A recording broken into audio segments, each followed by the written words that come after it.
So my name is Alistair, and my colleague Anup. We're both here from Western Digital, and we're here today to talk about the RISC-V hypervisor spec. So just before we get started, we're part of Western Digital's research. This doesn't mean that RISC-V hypervisor is going in a product or anything. We're just part of the research team promoting RISC-V. So I'll start with going over what the RISC-V hypervisor extension is, and then I'll talk about the current status in QEMU.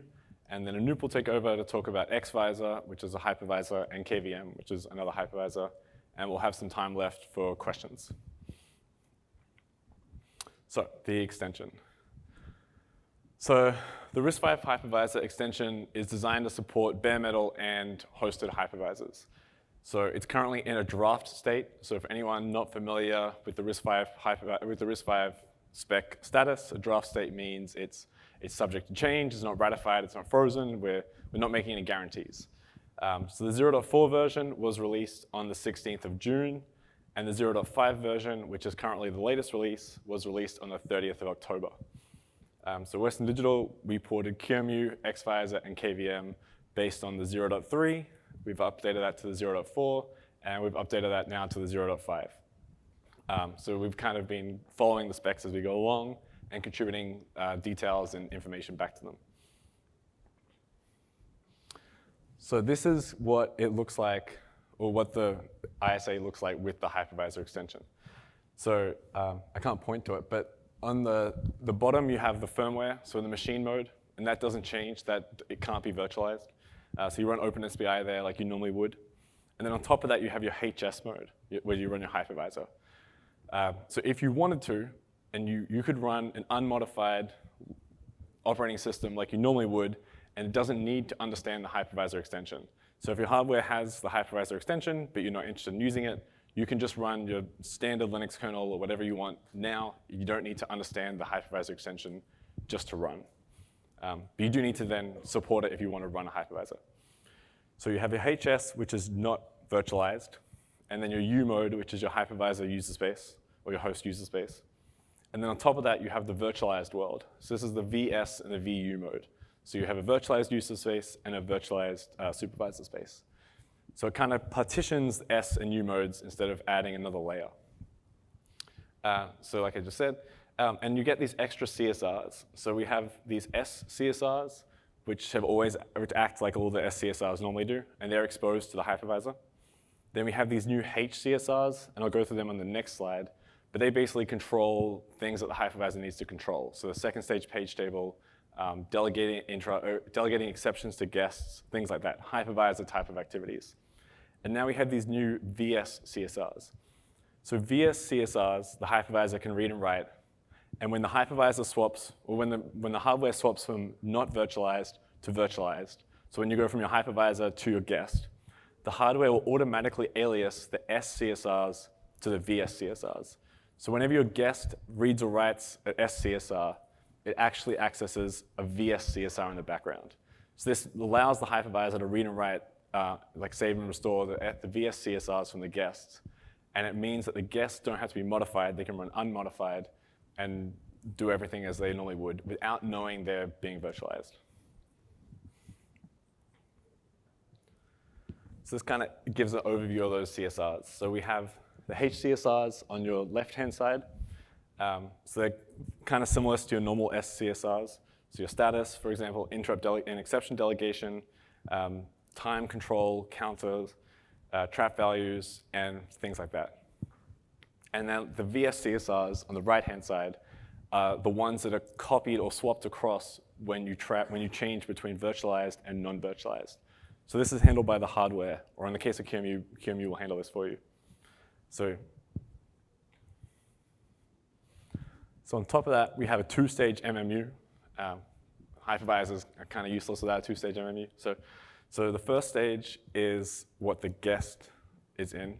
So it translates your guest virtual address to your guest physical address. And this is controlled by the guest kernel, Linux or whatever it is, and it doesn't have to do anything differently. It just programs it as it always would.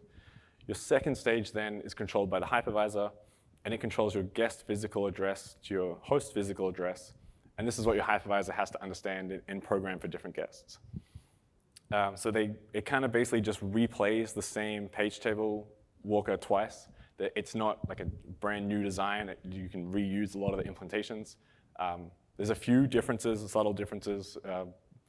Like you use the hypervisor CSR for the second stage and the guest CSR for the first stage, things like that. But overall, it's fairly similar. And so I/O interrupts. So this is the major change, if anyone's familiar with the 0.4. This is the major change between 0.4 and 0.5. So now interrupts are injected by the hypervisor into the guest using the HIP CSR. So the HIP CSR is like an alias of the MIP, the same way SIP is an alias of the MIP. And the hypervisor can use that to inject interrupts to the guests. And the hardware will kind of handle that for you when you context switch back to the guest. Then the hypervisor can use this to inject software and timer interrupts. And the hypervisor is in charge of emulating the SBI calls that guests do. So it traps them, and they don't go to firmware, for example, they go to the hypervisor. And you can use the two-stage MMU that I was just talking about and take away, let's say, read or write access for a guest, and you can use that to trap and emulate devices. And this is what some of the hypervisors do. You can tell a guest that there's a UART at this address, and when it accesses those addresses, you trap and emulate and pretend to emulate a UART in the hypervisor. And without like I/O MMU support, this is one of the major ways to get devices. So I'll move on to QEMU. We can do questions at the end. So the current QEMU implementation. So patches are on list for the 0.5 version, which is the latest one. That includes 32-bit and 64-bit support for both hypervisor and guest, although we can't mix XLens, so it's one or the other, at least at the moment. So all the CSRs are included, and QEMU will swap the CSRs, like I discussed, automatically for you.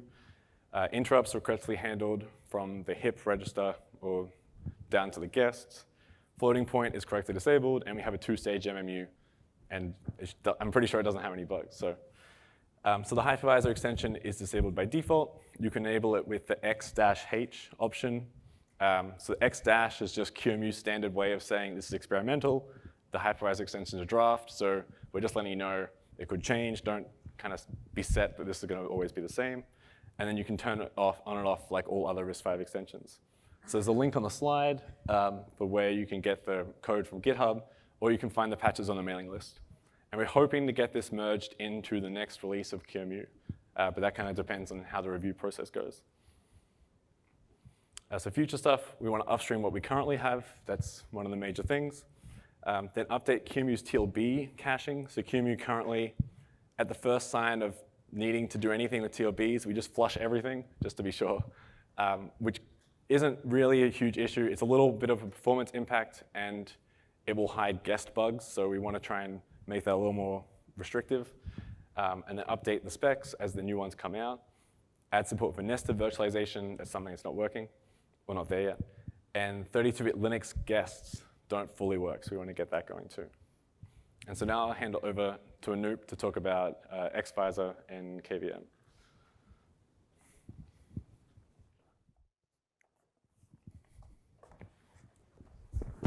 Hello. Yeah.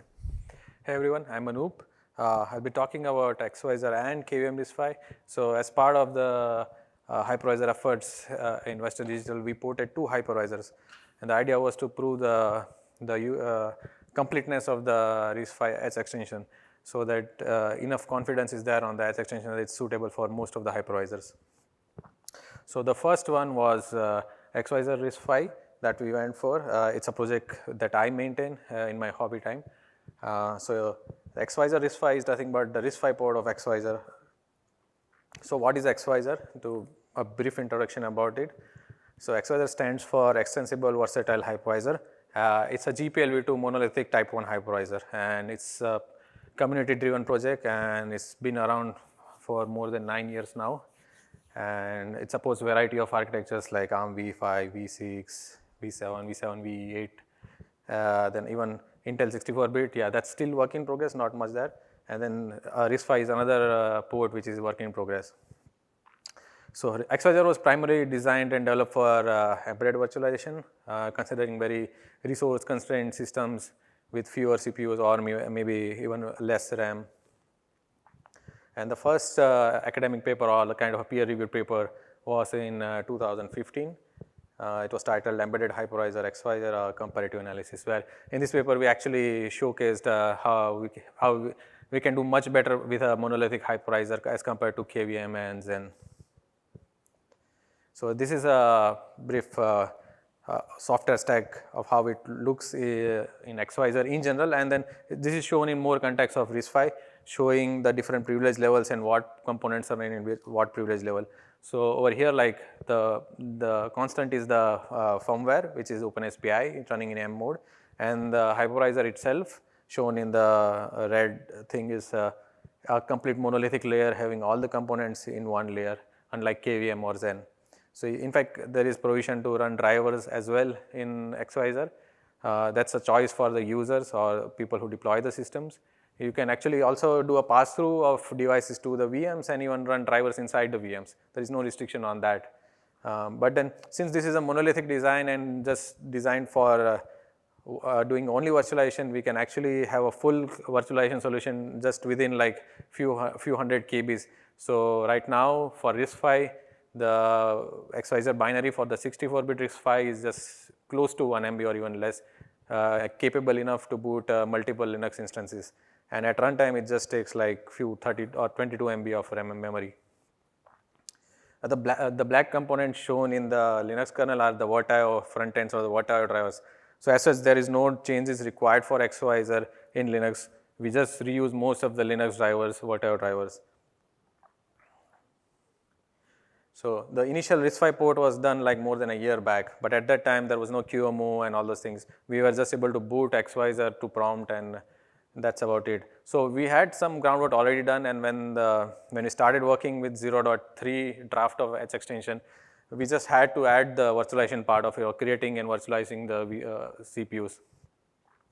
And then currently it's in very good shape, pretty much quite comparable in terms of features to the XYZ ARM64. We are able to boot multiple VMs with multiple vCPUs on an SMP host, and we are also able to boot a full-blown distro like OS, like embedded, Open Embedded or Fedora as a guest OS.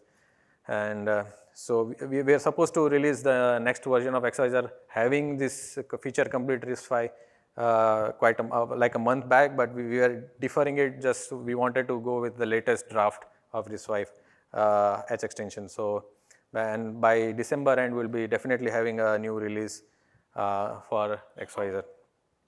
And to play with XYZ, you just clone the current staging repo, and there is a doc under docs RISC-V.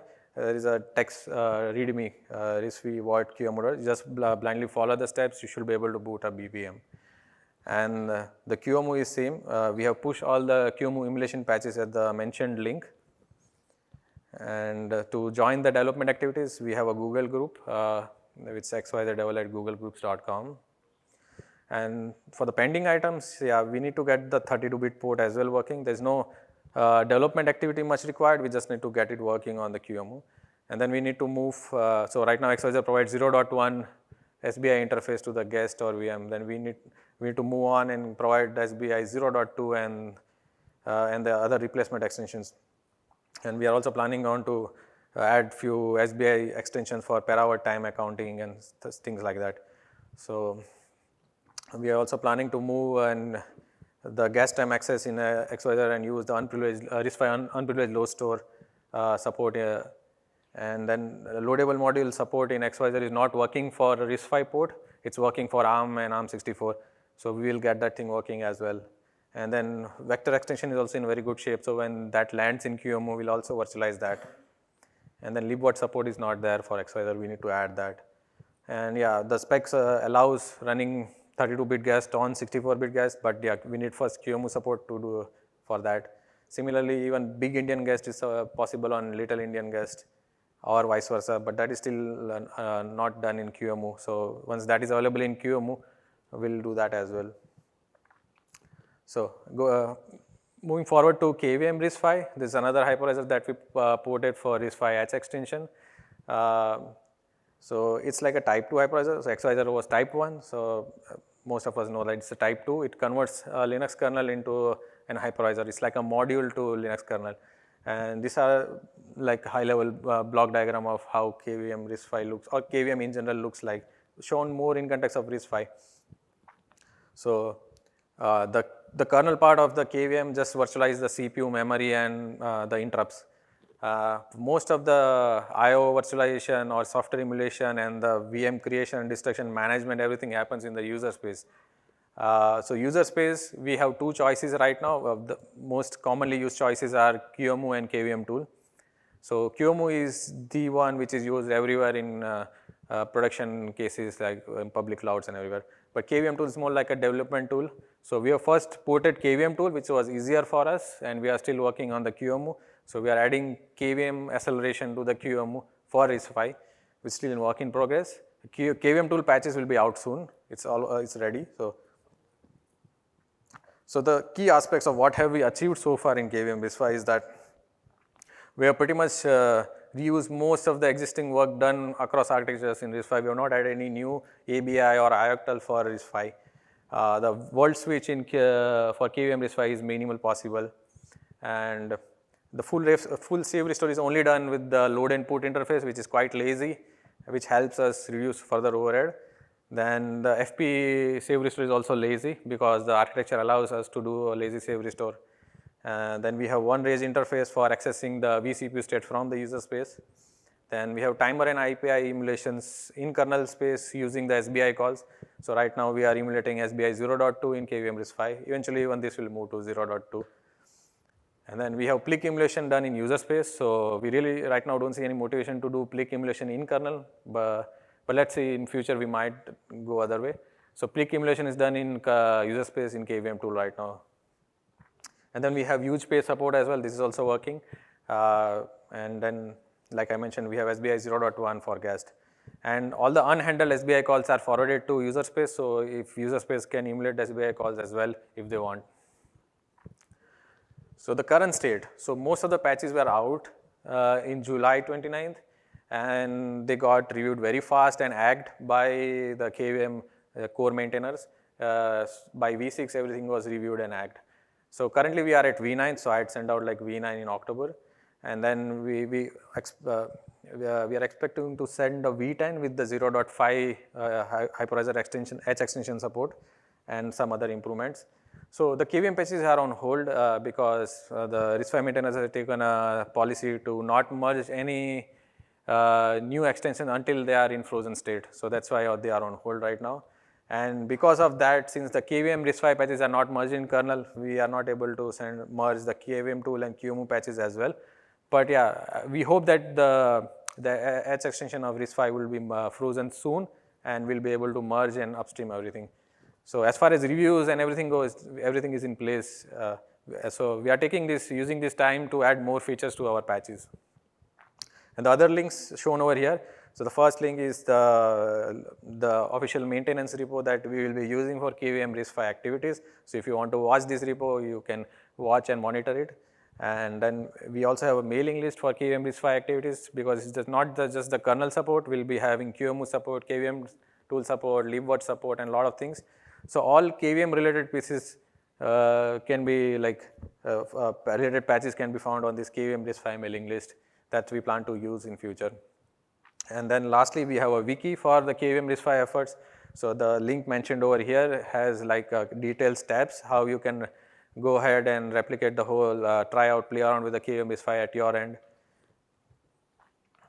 So the pending items, very similar to Hypervisor RISC-V, we just need to move to a 0.5 draft and then add 32-bit support and also bring up on real hardware as well. Then add SBI 0.2 for the guest, and then trace point supports, unit test support, and vector extension virtualization and similar things. So, and lastly, the in-kernel PLIC emulation, like I mentioned, is being considered, but it's not of much priority. If we see performance improvements due to in-kernel PLIC emulation, we might definitely do that. And then guest or VM migration is certainly an important aspect for server class CPUs. And then libvirt support, libvirt support is already there for other architectures, QEMU. We just need to get it working for KVM RISC-V.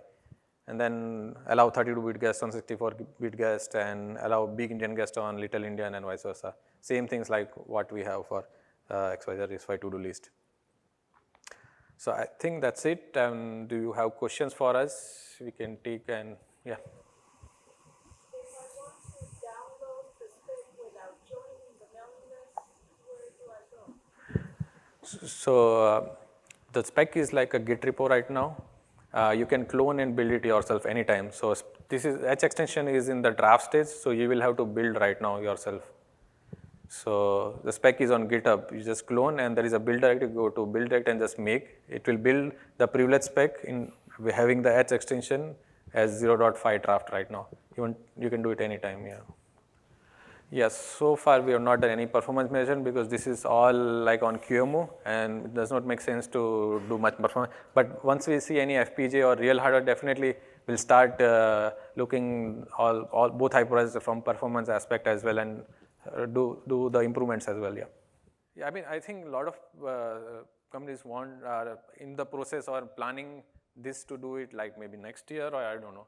But there is a lot of interest around server class RISC-V CPUs and hypervisor exchange is one of the most important component for them. So we might see some FPGAs at least in next year. I'm sure of that at least.